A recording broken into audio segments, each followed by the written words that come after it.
नमस्ते श्रीदेवी चैनल पे आप सब स्वागत है। मैं एक फगुआ गीत लेके आई हूँ। मैं त होली खेला बजा का झोरी वाला माझी के चोरी। मैं त होली खेला होली खेला बजा का झोरी वाला माझी की चोरी।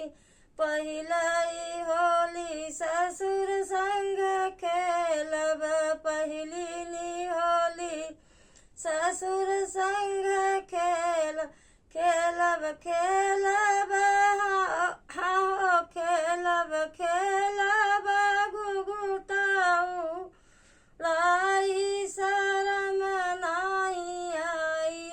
खेलब गुगुटाऊ लाई शरम नाई आई। दूसरी नी होली जेठा संग खेलब, दूसरी नी होली जेठा संग खेलब खेलब रहिया बेराई शरम नाई आई।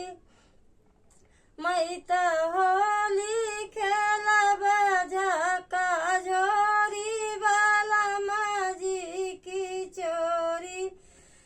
तीसरी नी होली देवर संग खेलब, तीसरी नी होली देवर संग खेलब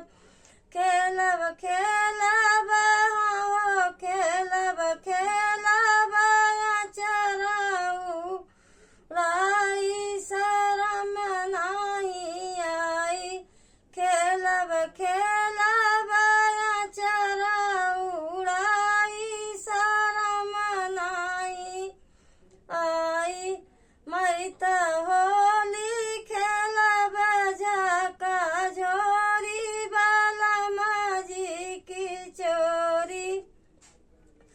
चौथी नी होली बलम संग खेलब, चौथी नी होली बलम संग खेलब